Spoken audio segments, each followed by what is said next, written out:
So hands up first if we've ever found ourselves having expectations of how the other person is going to show up or how the conversation is going to go, right? What that outcome is going to be. Yeah, always, right? Yeah.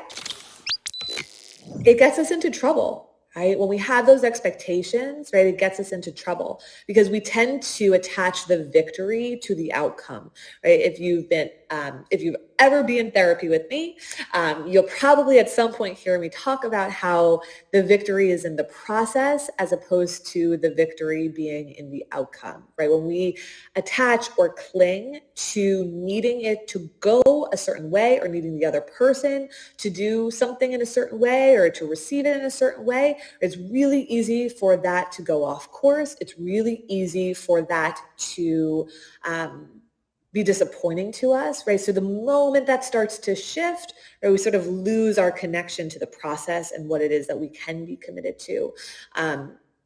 Right. So just take that in for a moment, and maybe you can even see where in the past, where in your history, you have found yourself clinging to an outcome. This needs to happen in order for this to be okay, right? This outcome has to happen in order for X to go well, right? In order for this to have been worth it, right? So we make we're bargaining a lot when it comes to expectations.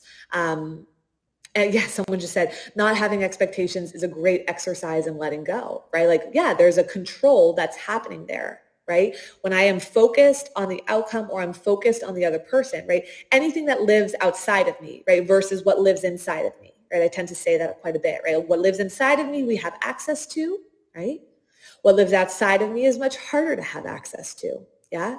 And so that's why I'm discerning that it's okay for us to have some expectations for ourselves. In fact, I would really encourage that, right? We want to be able to bring that forward and get clear with what it is that we want to stay committed to. But the second that we start to move into somebody else's lane or the lane of the actual conversation itself and the outcome, right, is where we will tend to get tripped up.